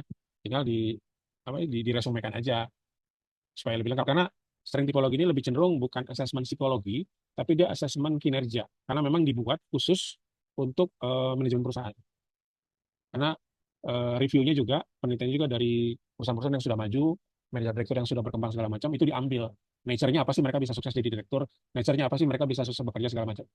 Makanya muncul yang tadi 30 peran produktif tadi. Kalau di yang apa di itu satu lagi lebih detail, otomatis itu akan kelihatan potensi orang itu dominannya di mana, kelemahannya di mana, itu akan lebih detail lagi. Mungkin itu sih Bu Fiona. Jadi kita harus adil lah sama asesmen yang lain. Oke? Baik, Ada Pak. Terima kasih, Pak. lagi yang lain? Baik, dipersilakan bila Bapak Ibu yang lain ada pertanyaan bisa langsung unmute. Oh, ada Pak Budi. Dari saya mungkin Pak, Ya, silakan Pak. Dengan Bapak? saya Budi Haji Pak. Ya, silakan Pak Budi. Makasih Pak. Dalam rangka menilai seseorang ini, terutama dalam rekrutmen atau dalam proses development-nya, ada beberapa tools yang biasa kita gunakan. Namun yang ingin saya tanyakan, ada tools yang di luar dari LARA. Biasanya tidak menggunakan kuesioner ya, atau trans mapping, tapi menggunakan sidik jari atau golongan darah. Dan mereka mengklaim dari sidik jari, golongan darah itu jauh lebih akurat dibandingkan dengan lain. Nah ini karena memiliki karakteristik yang tidak ada di duanya gitu. Ya. Nah ini saya ingin minta penjelasan Bapak terkait hal ini. Terima kasih. Dengan Pak Budi Haji ya? Betul Pak. Maaf, Bapak pernah melakukan asesmen dengan yang tadi Bapak sebut? Ya, misalnya saya contohkan Stephen gitu ya. Oh, oke. Ya, ini kan dikembangkan oleh Pak siapa? Ya, dari IPB itu siapa? Pak Jamil Azaini. Ya, Jamil Azaini. Ya, itu di beberapa perusahaan menggunakan itu dan diyakini memiliki keakuratan yang jauh lebih tinggi. Saya ingin pendalaman dari Bapak itu terkait dengan ini, atau mungkin manajemen Jepang yang mungkin menggunakan golongan darah. Ya, oke, siap. Ya, Pak. Terima kasih Pak Budi Haji. Jadi gini, kalau untuk sidik jari saya juga pernah coba Pak. Itu 2010 kalau nggak salah. Saya juga pernah pakai itu. Saya belajar strength tipologi kan 2013. Jadi beda 3 tahun. Beda 2 tahun ya. Saya 2013, itu 2011. Nah, sekali lagi Pak, perbedaan yang saya temukan itu tadi saya bilang. Jadi di asesmen sebelumnya saya ada beberapa pertanyaan yang nggak bisa dijawab sama asesmen tersebut. Gitu. Makanya saya coba cari asesmen yang lain. Nah, ketemulah dengan strength tipologi. Dan mohon izin, kalau di asesmen yang Bapak tadi sebutkan, itu kan kombinasinya hanya ditentukan 5 kalau tidak salah. Stephen, 5 itu kan. Sensing, apa gitu. Tapi kalau yang strength tipologi itu 30 Pak. Dari situ aja saya udah bisa menentukan ini lebih banyak gitu. Dan kombinasinya lebih banyak. Gitu. Jadi sekali lagi ini tidak bilang untuk menginikan sesuatu, cuman secara pribadi saya melihatnya lebih detail. Saya bilang lebih detail. Jadi sekali lagi kembali kepada keyakinan masing-masing gitu ya. Apakah mau menggunakan yang A, yang B, yang C, yang D, terserah. Kalau saya menggunakan semua Pak, tapi fokus utamanya saya menggunakan strength tipologi. Kalau yang lain juga saya kadang-kadang kalau misalnya ketemu dengan klien perusahaan ya, Pak kita udah pakai MBTI, coba saya lihat MBTI-nya sebenarnya. Pak saya udah pakai Stephen, coba saya lihat Stephen-nya gitu. Jadi saya tetap menjadikan itu sebagai data. Nanti tinggal saya kolaborasikan dengan hasil asesmen yang saya lakukan dengan strength tipologi. Kadang-kadang suka ada yang berbeda jauh, kadang-kadang ada yang nyambung juga. Kebetulan kalau saya dengan beberapa asesmen nyambung Pak. Jadi dengan asesmen A oke, B oke, tapi ketemu dengan strength tipologi lebih detail saya dapatnya. Penjelasannya lebih kompleks dan saya bisa lebih puas dengan pertanyaan yang tadi saya bilang nggak bisa dijawab di asesmen ini, dengan strength tipologi bisa dijawab dengan baik, dengan oke lah boleh dibilang seperti itu. Mungkin gitu Pak Budi. Kalau yang darah, saya belum pernah tahu ya, itu malah saya baru tahu itu dari Jepang. Ya mungkin mereka punya ininya sendiri gitu ya. Cuman kalau boleh saya sedikit bukan cerita ya, menjelaskan, saya pernah tanya juga bagaimana dengan asesmen yang kaitannya dengan fisik manusia, gitu ya, baik itu sidik jari atau mungkin darah segala macam. Kan itu berhubungan sama anatomi gitu ya, anatomi badan manusia, dan memang itu berbeda lah. Gitu. Cuman saya pernah tanya itu ke salah satu jurusan yang mempelajari tentang anatomi manusia. Lebih cenderung, saya nggak tahu, sekali lagi mungkin mohon izin kalau saya masih kekurangan ilmu saya, tapi yang saya tahu biasanya kalau anatomi badan yang terkait dengan fisik itu kaitannya dengan, tidak ada kaitan langsung dengan karakter seseorang biasanya. Dia lebih cenderung kepada karakter fisiknya gitu. Nah, itu yang saya tahu ya. Makanya sekali lagi bukan menginikan asesmen yang kategori seperti itu, tapi mungkin mereka punya teknologi yang lebih oke, yang lebih, yang saya belum pernah pelajari. Cuman sampai detik ini yang saya tahu, yang buat saya up to date banget ya selain tipologi. Karena dia jelas banget mengcapture orang itu, dan beberapa kali saya feedback dengan orang, itu hasilnya hampir 90% cocok. Ini itu sih. Mohon izin ya, maaf ya kalau salah. Silakan. Baik, semoga terjawab. Pak Budi, gimana Pak? Sudah terjawab atau ada pertanyaan lain? Alhamdulillah, bagus Pak. Terima kasih banyak Pak. Bagus. Oh, lagi Boleh. yang lain? Ya, Halo, oh halo, ini ada Pak Gumelar. Silakan Pak. halo, selamat siang Pak Alphonse dan Ya. Pak Firman Juliansan. Mohon maaf, saya Gumelar Pak dari PT Teknotama. Kebetulan saya ini Pak, apa namanya, bekerja di sebuah sektor environment ya Pak ya, jadi services seperti itu. Jadi saya ingin bertanya sedikit saja Pak. Ini berterima kasih juga saya bisa bertemu dengan senior-senior yang punya ilmunya mungkin jauh lebih daripada saya. Saya sangat appreciate bisa ikut hal ini. Jadi ini Pak, secara awam, bagaimana melihat sebuah potensi seseorang tidak menggunakan hal-hal yang sifatnya akademik atau sistem atau apapun, secara visual aja Pak. Atau keseharian, atau bagaimana cara melihat potensi seseorang memang itu cocok untuk job tertentu dan cocok untuk jabatan tertentu, atau seperti itu Pak. Terima kasih Pak. Ya, oke. Terima kasih Pak. Pak, seperti namanya Pak Gumelar ya? Pak Gumelar.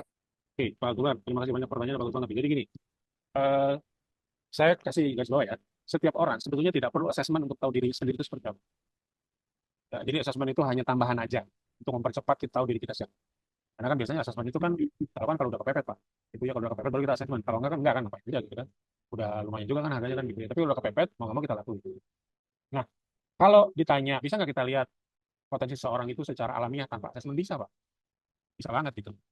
Kalau di dalam keluarga itu kita bisa melihat dari pertumbuhan anak, perkembangan anak. Itu kalau dalam keluarga. Kalau di perusahaan, mungkin Bapak dan Ibu tadi lihat ya, saya selalu bilang suka bekerja sama, suka melayani, suka mengendalikan. Saya tidak pernah bilang bisa melayani, bisa mengendalikan, bisa kerjasama. Kenapa? Karena gini, ada dua wilayah besar yang kadang-kadang kita suka campur adukan antara bisa dan suka. Makanya kalau tadi Bapak dan Ibu lihat, ada interview berbasis strength. Setiap pertanyaan itu bukan menanyakan bisa, tapi saya menanyakannya suka. Suka nggak Anda ketemu orang banyak? Itu bisa dua kemungkinan, bisa iya, bisa enggak. Tapi kalau saya bilang gini, bisa nggak kamu ketemu orang? Bisa Pak. Tapi kan kita nggak tahu dia suka apa enggak. Karena yang namanya potensi Pak, yang namanya strength itu harus ada faktor enjoyable-nya, harus ada. Harus ada kenikmatan yang dapat, harus ada. Dan pada saat melakukan itu harus mudah, harus easy. Enjoy dan easy. Nah, itu faktor utamanya. Makanya kenapa kita mulai bertanya ya, kalau untuk korporasi itu bukan bisa, tapi suka dulu. Nah, ini yang kebalik kadang-kadang. Kalau di perusahaan-perusahaan mungkin kadang-kadang yang bisa, tapi kan belum tentu suka. Pertanyaannya gini, kalau dia suka kenapa dia pindah-pindah kerjaan kan gitu ya. Nah, ini yang jadi pertanyaan awal. Makanya kalau orang sudah bekerja atas dasar suka, Pak, dia akan berusaha untuk tidak bisa. Tapi kalau hanya sekedar bisa aja, ya rutinitas, belum tentu suka juga gitu. Akhirnya dia pindah-pindah, cari yang lebih gede gajinya, cari yang lingkungan lebih enak, cari yang apa namanya, kerjanya lebih fleksibel. Karena memang sebetulnya nggak enjoy gitu. Nah, engagement karyawan dengan perusahaan itu dasarnya itu adalah enjoy, bukan mampu ya, tapi enjoy gitu. Kalau udah enjoy Pak, orang akan melakukan apapun. Dan itu dilakukan sama perusahaan-perusahaan besar kayak Google, Facebook gitu. Mereka cari-cari orang yang suka kerja gitu, bukan yang bisa kerja. Ya memang sih perjalanannya cukup panjang gitu ya. Ambil contoh ya PT KAI aja. PT KAI waktu zamannya Pak Jonan, itu kan langsung dirombak semua strukturnya. Pak Jonan itu mencari orang-orang yang kinerjanya itu suka, bukan bisa. Dan itu butuh kerja keras, effort keras, kemudian butuh leadership yang kuat dari atas. Akhirnya dia bisa pindahin orang marketing ke produksi, orang produksi ke orang sales. Dan Pak Jonan turun sendiri ke bawah, sampai tidur di kereta kan. Itu sebetulnya mau mencari orang-orang yang kinerjanya bagus, yang suka bekerja di bidang mereka gitu, bukan bisa. Nah, jadi sekali lagi Pak Gumelar, kalau misalnya Bapak melakukan interview dengan karyawan baru, fokusnya tanyanya kepada apa yang dia suka, bukan yang dia bisa. pernah nggak Anda punya pengalaman, omset Anda gede, apa yang Anda rasakan gitu. Terus gimana caranya gitu. Jadi lebih cenderung kita gali kekuatannya mereka. Nah, konfirmasinya baru pakai assessment gitu. Cocok nggak dia ngomong sama assessment? Atau dibalik, assessmentnya dulu, konfirmasi pakai lisan atau pakai interview. Itu akan lebih dapat kita menilainya mereka. Ya, apalagi kalau Bapak dan Ibu belajar ilmunya siapa tuh NLP, Neuro Linguistic Program gitu. Itu kan gampang banget tuh gimana caranya kita transfer apa yang kita inginkan ke orang yang ketemu sama kita. Transfer bahasa otaknya kan gampang. Wah, itu hebat banget tuh, Pak. Dan itu saya pakai itu kalau lagi wawancara. NLP itu dipakai banget tuh. Itu ilmu tambahan buat saya gitu. Ditambah saya punya potensi bisa melihat keunikan seseorang. Ada namanya potensi individualisasi namanya. Jadi mampu melihat keunikan seseorang gitu.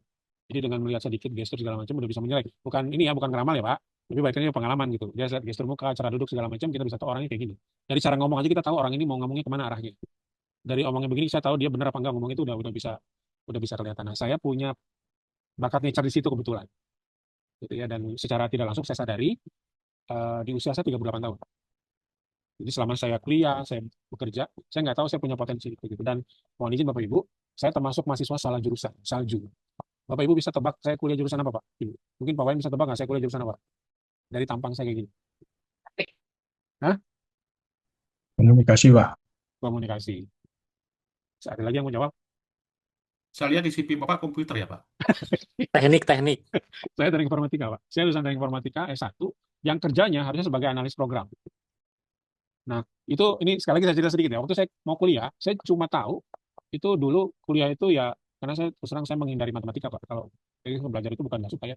Tapi kalau ketemu matematika itu gimana gitu. Agak lemes sebenarnya saya gitu. Terus saya milih ke teknik informatika karena saya dari SMP suka dengan komputer. Tapi karena saya suka komputer itu kan saya dulu belajar mungkin Bapak dan Ibu kalau yang satu generasi tahu Lotus 123 WS ya. Terus ada di Base Plus itu kan dulu zaman-zaman itu kalau orang belajar komputer itu dibilangi orang hebat Pak. Karena dari 10 rumah yang punya satu komputer cuma satu kan gitu ya. Kalau yang sekarang kan satu rumah laptop aja bisa 5 kan gitu ya. Jadi udah bukan barang murah. Dulu zaman saya orang belajar komputer itu dibilangi orang pintar banget gitu. Tanpa saya tahu di dalam komputer itu seperti apa. Nah pas saya masuk jurusan teknik informatika baru saya tahu ternyata dalam komputer itu dalam laptop itu matematika semua. Waduh otak saya ini lagi mengaung lagi gitu ya. Jadi agak lemah lagi dan akhirnya saya sadari ternyata otak kiri saya terutama yang bagian atas itu lemah. Nah, kebuktian, Pak, waktu saya kuliah, saya aktif di teater. Semester 2 sampai semester akhir saya kuliah di teater. Kuliah di teater, ambil organisasi teater di kampus, itu otak kanan saya jalan. Ini kok, tapi kan nggak sadar waktu itu. Nah, setelah lulus, ya lulus apa adanya, minimal 2. Saya IPK saya 2,67. Di zaman itu, kalau mau kerja itu minimal 3. Mau kerja di mana gitu kan. Ada saya ngelamar bekerja sebagai seorang programmer di satu perusahaan. Ya, nggak diterima, Pak, boleh dibilang gitu. Nggak diterima, kaderulahnya, akhirnya saya dengan perusahaan itu saya dipanggil tapi untuk mengajar di satu kelas. Ngajar apa? Ngajar komputer. Sekali lagi Pak, ilmu saya ilmu kampus, ilmu teater. Saya biasa ngomong di depan panggung, baca skrip segala macam itu saya pakai. Sambil berjalan saya nggak ngerti kenapa ya, kok saya jadi ngajar gitu. Saya sempat ke dosen juga segala macam. Dan nggak berani pindah dari posisi itu. Sampai saya nggak berani ngelamar ke industri yang lain. Nah, ketemulah dengan string tipologi, talas mapping, baru saya tahu, oh ternyata kenapa saya berkutat di situ gitu. Ternyata saya punya kemampuan otak kanannya kuat. Terus saya punya kemampuan komunikatornya juga oke. Dan ya mau tidak mau akhirnya saya memberanikan diri untuk pindah ke perusahaan, tapi dengan bidang yang saya tahu. Akhirnya saya pindah ke perusahaan, bekerjalah di HR. TI-nya nggak kepake Pak, teknik informatikanya nggak pakai sampai hari ini. Mohon izin saya nggak pernah cari uang pakai program, pakai coding saya nggak pernah. Ya, hari ini yang saya bisa cuma office aja, yang lainnya paling tambahan-tambahan aja. Jadi akhirnya saya ngerti, oh ternyata diri saya itu bukan seperti apa yang saya pikirkan dulu gitu. Bisa dibayangin Pak, orang seperti saya kalau di perusahaan ya bekerja di bagian akuntansi ya bisa sih, tapi nggak akan bisa perform karena otak saya bukan otak kiri gitu, otak saya otak kanan. Yang ada uang saya akalin, karena otak kanannya main kan gitu kan, ya perusahaan kan rugi kan. Nah jadi hal-hal seperti itu yang saya pahami bahwa ternyata manusia itu punya nature-nya masing-masing. Nah perusahaan juga punya nature-nya sendiri-sendiri Pak. Kalau saya tanya, Bapak dan Ibu tahu nggak nature perusahaan Bapak apa? Perusahaan Ibu nature-nya apa? Nah itu harus selaras sama nature-nya orang-orang yang bekerja di situ gitu, supaya jalannya lebih mulus. Jadi akhirnya seide, sevisi, semisi. Ini Mas Alfon, Mas Aldo, mudah-mudahan nanti tahun 2026 kita bikin lagi training ya. Ini khusus bicara kayak gini 2 hari loh Pak. Karena saya kalau udah bicara kayak gini nggak bisa di stop. Tapi intinya sekali lagi, temukan diri kita supaya kita bisa bekerja sesuai dengan kemampuan nature yang kita miliki. Dan perusahaan wajib mengetahui itu, agar supaya apa? Mempekerjakan orang bisa lebih manusiawi. Mereka bisa lebih berkembang. Karena mereka punya kekuatan, otomatis punya kelemahan juga. Itu Pak, terima kasih banyak Pak. Mas Alwan, saya kembalikan Mas. Terima kasih Pak. Semoga terjawab ya Pak Gumelar Iya, terima pertanyaannya. kasih banyak Pak. Terima kasih. Lanjut ya Pak, kan Ya, masih silakan. ada banyak waktu. Oke. Untuk Bapak Ibu yang lain, bila ada pertanyaan bisa langsung unmute. Tidak ada, saya boleh Pak tanya Pak. Boleh, silakan Mas Alwan. Nanti Kan saya tadi, ya, ya. habis ini saya. Oh, enggak, Pak Paudi aja dulu. Saya Pak standar tanya. Silakan Pak. Baik, terima kasih. Saya mau menanyakan untuk metode menggali potensi ini ya, apakah bisa dikaitkan dengan coaching? Eh, Demikian, terima kasih, Pak Firman. Pertanyaan Pak siapa tadi Pak? Fauzi, Pak Fauzi di mana Pak? saya di Jakarta. Oh, di Jakarta. Ya, kalau saya ikut coachingnya yang NLP gitu. Sudah sertifikasi Pak? Sudah. Sudah. Jadi Bapak biasa melakukan coaching ya? Iya, sesekali. Karena kerjaan juga jadi ya nggak terlalu sering gitu. Cuma ya lumayan di maintain lah. Ya, siap. Oke, Bapak saya boleh jawab ya. Jadi gini, coaching itu kan sebetulnya konsepnya adalah memberdayakan orang ya Pak? Iya. Cocok banget Pak sama strength typology Pak. Justru strength typology itu kan memberdayakan kekuatan seseorang. Jadi sebetulnya dengan strength typology, Bapak akan punya lebih gambaran banyak pada saat mengcoaching seseorang. Itu yang saya pakai juga Pak. Jadi kan bedanya kan coaching itu kan bukan tidak banyak bertanya, banyak bertanya, tapi kan sebetulnya bagaimana menggali seseorang untuk bisa menceritakan dirinya kan gitu ya. Iya. Nah, dengan strength typology ini kita punya data duluan. Nah, tinggal mengkonfirmasi dengan orang tersebut apakah betul atau tidak. Nah, ilmunya yang Bapak pakai tadi NLP tadi. Jadi cocok Pak sebetulnya kalau memang disatu padukan dengan strength typology. Jadi Bapak lebih sebelum menanyakan atau melakukan coaching itu sudah punya data di awal. Dan itu biasanya lebih cepat. Pengalaman saya lebih cepat. Jadi sampai detik ini juga saya melakukan coaching ke individu, ke sekolah, ke anak-anak sekolah, ke korporasi. Ilmu NLP-nya saya pakai. Cuman datanya saya pakai strength typology itu lebih dapat gitu, lebih mengena, dan konfirmasinya bisa hampir 90% ke atas. Jadi kalau untuk biar datanya yang mendekati valid itu gimana tuh, Coach? Jadi gini, jadi kan kalau tadi di strength typology itu kan ada 3 sampai 5 peran produktif Bapak ya.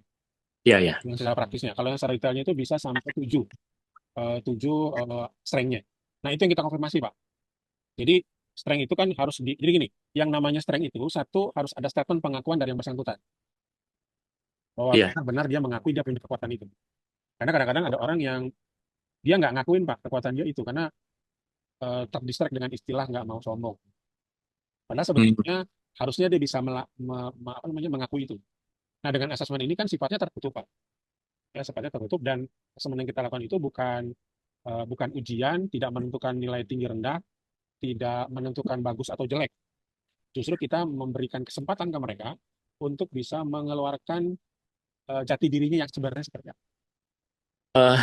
Ada beberapa karakter yang saya temui ya, bahkan saya dapatkan dari saya juga gitu ya. Saat assessment itu adalah selain yang tipe tadi ya, yang tidak mau sombong, ada justru yang malah ingin mempunyai persepsi bahwa untuk menjadi pemimpin misalnya, untuk menjadi pemimpin itu standarnya adalah ABC, sementara pada dasarnya orang tersebut tidak terlalu ya suka pada satu atau dua, tetapi karena dia mempunyai persepsi bahwa wah kalau untuk menduduki jabatan ini perlu ABC gitu ya, sementara yang ada di dia itu adalah D dan E. Nah, untuk mengkonfirmasi hal tersebut ya, atau memitigasi agar jangan sampai ini ya topengnya yang dimunculkan, seperti apa tuh, Coach? Oke, jadi gini, misalnya packing good, packing bad ya Pak ya? Iya. Nah, jadi gini, kalau di tools kita punya tanda khusus untuk bisa tahu orang ini betul mengisinya atau tidak. Yang pertama. Terus yang kedua, biasanya kita pakai ini Pak, pakai interview 360 Pak. Jadi kita menanyakan lingkungan, terutama orang-orang yang dekat di sekitar mereka dalam satu divisi, betul atau tidak. Karena beberapa kali saya juga ketemu dengan orang-orang yang misalnya mereka mau dipromosikan sebagai seorang manajer misalnya gitu ya. Karena sudah kadung lama kerja di situ, dia pengen jadi manajer, akhirnya dia membuat asesmen ini sepertinya dia tuh cocok di posisi itu. Iya. Nah, itu sebetulnya dengan wawancara interview satu persatu juga kita sudah bisa tahu, Pak. Tapi untuk memastikan biasanya saya pakai 360. Jadi saya tanya rekan-rekannya seperti apa, kemudian dicoba sedikit melihat latar belakang sebelum dia bekerja di bidang di perusahaan itu di mana. Tapi dengan asesmen yang saya punya, dengan tools yang kita punya, secara boleh dibilang hampir 60-70% kita bisa tahu orang ini betul mengisinya atau tidak. Packing bad, packing good-nya itu kita udah bisa dapat duluan, Pak. Akhirnya kadang masalah ke manajemen sudah kita sampaikan, itu bisa dibatalkan asesmennya dan tidak mungkin diulang. Kalaupun diulang, khawatiran nanti malah lebih parah. Nah, itu menjadi catatan buat manajemen bahwa orang ini tetap di asesmen tapi tidak dipakai hasil analisanya, karena asesmen ini selain hasil kan kita harus analisa juga. Jadi lebih lengkap Pak daripada ketimbang interview. Interview 1% perlu, ada interview 360, jadi kita tanya rekan-rekan sekelilingnya segala macam. Kalau perlu kita cek KPI-nya, kita perlu cek kinerjanya selama ini seperti apa. Jadi datanya semakin lengkap, kita tahu orang ini cocok atau tidaknya gitu. Karena di Kalau kalau kalau yang promosi itu kemungkinan lebih bisa mudah ya, karena kan lingkupnya bisa 360 untuk ya ke atasan atau rekan kerja. Namun kalau misalnya untuk yang interview new fresh graduate, itu apakah dimungkinkan juga untuk yang 360 itu? Nah, kalau untuk yang fresh graduate, makanya tadi Pak ada probation 3 bulan tadi. Karena kan nggak mungkin, dia kan belum pernah ada di situ kan. Kayak kemarin saya bantu perusahaan, dia terimanya bahkan bukan fresh graduate, ya masih kuliah tingkat akhir karena pengen punya pengalaman kerja. Kebetulan ownernya juga bersedia membantu, makanya mereka rekrut orang-orang kuliah tingkat akhir. Dan sekali lagi, pada saat saya interview berbasis strength-nya, itu beda dengan interview berbasis strength untuk orang-orang yang fresh graduate, Pak. Atau yang sudah pernah bekerja. Jadi jangan sampai kita nanyakan sesuatu yang mereka sebetulnya pernah tahu. Nah, itu balik lagi kepada analisa orang-orang kita mereka seperti apa. Nah, di probation itu coaching mentoring yang kita butuhkan untuk memastikan lagi, Pak. Karena nanti di coaching mentoring, karena saya sekali lagi ada pernah saya membantu satu perusahaan, kita rekrut secara strength-nya itu oke, Pak. Tapi selama sebulan 2 bulan nggak kelihatan strength-nya, Pak. Nah, akhirnya saya sampaikan, oke, dirubah metodenya, coaching mentoring harus dipakai. Ada saya kasih template, 1 minggu template coaching mentoring seperti apa. Kemudian 1 minggu sekali harus ada review dari atasannya, 1 bulan review dengan atasan yang paling tinggi. Dan itu kita coba cek, terutama di mentoring, Pak. Jadi sesuatu yang tidak pas itu benar-benar kita mentoring. Sampai ada latihan-latihan yang kita tentukan agar mereka sampai performanya bisa dapat. Karena kita yakinkan ke perusahaan, orang ini cocok loh di situ loh. Tapi kenapa ya kok misalnya pada saat bekerja justru jadi lemah. Nah, kelemahan ini punya faktor-faktor. Nah, faktor-faktor itulah tugas kita sebagai recruiter, sebagai konsultannya memberikan saran ke perusahaan harus diginiin loh. Tapi balik lagi kita kasih batas waktu 3 bulan, Pak. Setelah 3 bulan belum berubah, ya udah itu keputusan manajemen. Itu aja. Ya, Pak Fauzi. Baik, terima kasih. Sama-sama, Pak Fauzi. Thank you, Pak. Mantap. Mudah-mudahan kita bisa kerjasama ya, Pak. Iya, Pak. Ya, silakan Mas Awan, yang lain mungkin ada yang mau tanya lagi? Baik, kita masih ada waktu. Yang lain, bila Bapak Ibu ada pertanyaan, bisa langsung unmute. Mumpung Pak Firmannya bisa menjawab. Izin sedikit Pak Alfon, Pak Firman. Ya, silakan Pak. Silakan. Kan Pak Alfon Pak Firman sudah banyak menggunakan tools ini. Ya, yang kedua, tadi disebutkan tools ini itu adalah korelasinya dengan kinerja. Ya, nah Pak, selama Bapak menggunakan tools ini, sudah pernah uji validitas dan reliabilitasnya belum Pak ya? Izin Pak. Sudah Pak, kita sudah beberapa kali. Itu saya lupa ya, hitungan validitas itu kalau tadi tidak salah yang paling itu di bawah 1 nilainya 0, berapa gitu. Sudah kita lakukan. Sudah ada bukti-bukti ilmiahnya sudah ada. Nanti kalau Pak Wayan, Pak Made ya Pak Wayan bisa butuh, nanti saya bisa share Pak. Itu ada, kita punya bukti uji validitasnya ada. Baik, thank you Pak. Sama-sama Pak. Baik, ada lagi yang lain bilang mau bertanya bisa langsung. Kalau tidak, saya ada satu Pak yang penasaran Pak. Kan kalau di sini kan Bapak tulis definisi role, screening, interview strength, matching Pak. Baru final score. Ya. Nah, misalnya Pak, misalnya screening udah dapet dan hasilnya bagus, tapi pas interview strength-nya gagal gimana Pak? Biasanya kan kalau itu kan yang suka gagal di interview Pak. Iya, enggak, sorry, diulang lagi Mas, putus-putus tadi gimana? Kan kalau di screening pakai tipologi hasilnya udah keluar Pak. Ya. Dan udah ditentukan. Ya. Misalnya 5 merah udah sesuai, tapi misalnya pas di interview strength-nya malah gagal Pak. Itu gimana Pak? Pak tetap dimasukin atau dia langsung ya out Pak? Kayak gini, ada 2 kemungkinan Mas. Yang pertama, cara nanyanya salah. Ya, cara nanyanya salah dari pihak manajemen atau HR. Atau yang kedua memang si yang bersangkutan mengaku-ngaku aja. Jadi kalau saya lebih cenderung harus dua-duanya konfirm. Lebih milih itu. Balik lagi ini tergantung dari interviewernya seperti apa. Menguasai nggak bagaimana cara wawancara berbasis kekuatan atau berbasis strength. Maka tadi yang kayak Pak Fauzi ya, butuh ilmu NLP tadi atau ilmu coaching lah ya. Karena memang beda dengan interview kita menanyakan apa, gimana itu beda. Jadi harus benar-benar bagaimana cara pertanyaan yang kita, karena biasanya kan pertanyaan standar paling kalau saya nyiapin cuma 5, kadang 5 itu bisa berkembang jadi 10, bisa jadi 20. Karena kan kalau coaching itu atau ilmu yang wawancara berbasis strength itu, dia berkembang gitu. Dari satu pertanyaan bisa kembang jadi 2, bisa jadi 3. Dan lebih cenderung biasanya pertanyaannya bukan dari apa yang kita tanyakan, tapi apa yang dari yang dia jawab. Jadi benar-benar ngagalinya dapat gitu. seminimal-minimalnya 1 jam tuh Mas Alvan kalau kita mau wawancara berbasis strength. Itu seminimal-minimalnya gitu. Kalau mau maksimal 2 jam ya boleh aja, tapi kita lihat waktu juga. Tapi 1 jam itu paling minimal kita bisa gali. Nah, sambil mengkonfirmasi dengan hasil asesmennya. Kalau masih kurang, biasanya kalau saya ya, kalau masih kurang biasanya saya kasih waktu di luar jam interview untuk bisa wawancara lagi tuh biasanya, untuk bisa lebih meyakinkan. Kan kita punya kewenangan untuk itu, nggak ada masalah sebetulnya. Tapi tetap dari awal kita sudah ngukur nih, oh udah tahu nih orang ini betul nggak dia ngasih informasinya. Makanya tadi ada 2 Mas, saya bikinnya ada interview tertulis sama interview lisan. Sebetulnya yang lisan itu adalah salah satu cara untuk mengonfirmasi yang tertulis, Mas. Ditambah dengan hasil asesmennya dia seperti apa. Udah kita bahas itu, nanti kita bisa analisa. Jadi sekali lagi data yang saya dapat bisa lebih baik. Karena kan kadang-kadang kalau kita langsung tanya dengan lisan tanpa tertulis, kadang-kadang kan kita juga suka lupa nyatat gitu ya, atau suka apa gitu. Tapi kalau dengan tertulis kan kita bisa punya patokan gitu. Sesuai nggak dengan apa yang dia tulis dengan yang dia bicarakan. Jadi antara tindakan dengan lisan itu sama gitu Mas. Itu biasanya saya konfirmasinya dengan wawancara tadi. Ditambah tadi kata Mas Fauzi dengan ilmu coaching tadi atau ilmu NLP itu bisa menambah ketajaman kita pada saat itu. Itu sih Mas Alvan. Baik, Pak. Eh, Terima kasih. Mas Ya, Alvan, silakan. saya mau Silakan. menambahkan, kalau untuk yang tadi kan interview berbasis tren ya. Kalau itu perbedaannya dengan wawancara berbasis kompetensi seperti apa nih, Prof?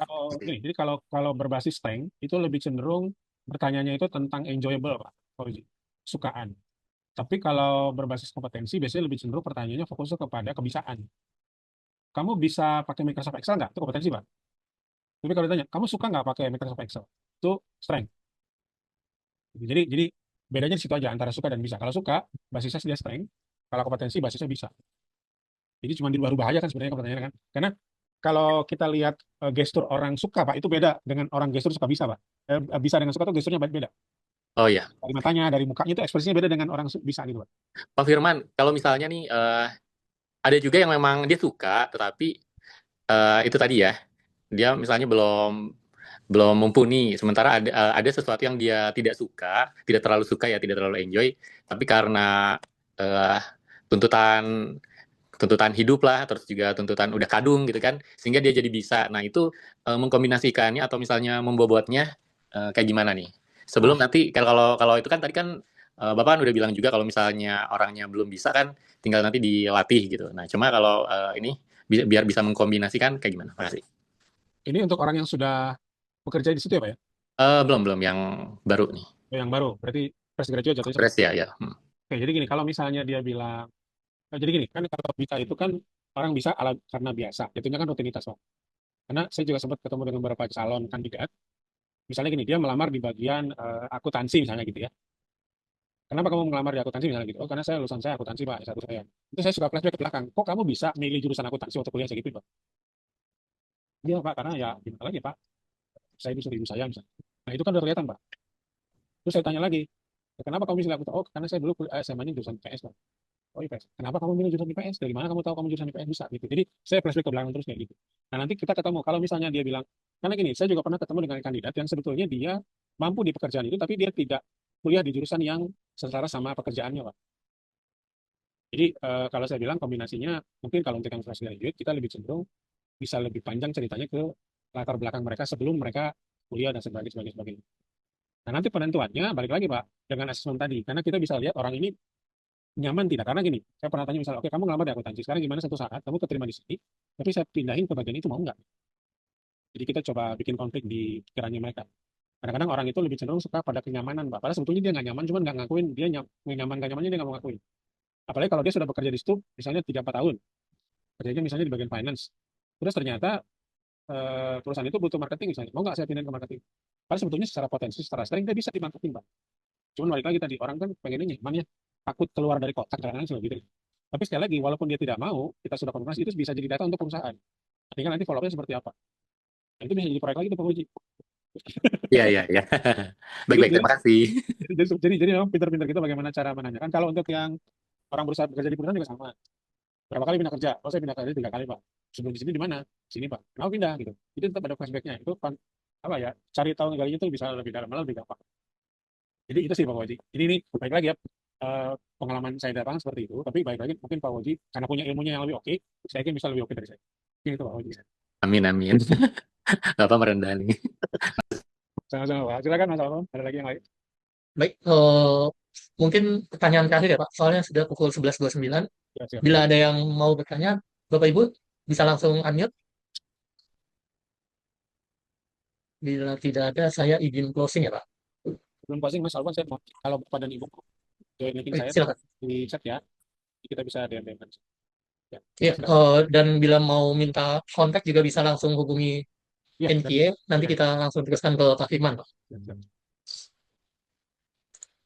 Izin ya Pak, closing ya Pak. Silakan Mas Alfon. Baik, sekali lagi saya informasikan event kita hari ini gratis alias tidak berbayar. Namun bila Bapak Ibu ingin mendapatkan e-sertifikat di sebelah kiri dan e-materi dari Pak Firman serta bonus e-book dan rekaman hari ini, Bapak Ibu ada sedikit investasi sebesar 150.000. Caranya mudah, cukup scan barcode-nya dan akan terhubung dengan Mas Aldo. Ini dua bonus e-booknya publik ya Pak? Enggak ada, tidak ada. Tak ada gading yang terletak, kami mohon Bapak Ibu bisa scan barcode-nya untuk memberikan evaluasi event kita di pagi hari ini hingga siang, dan kita bisa terus berkembang ke depannya.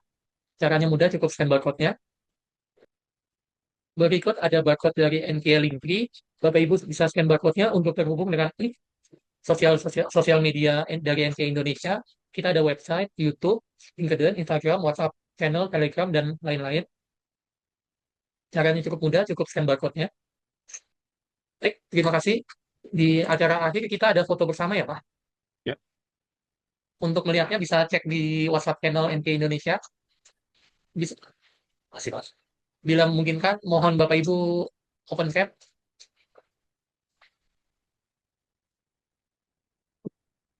Saya ambil ya Pak. Yang lain Ya. lagi off cam. Kalau bisa kasih jempol. Terima kasih.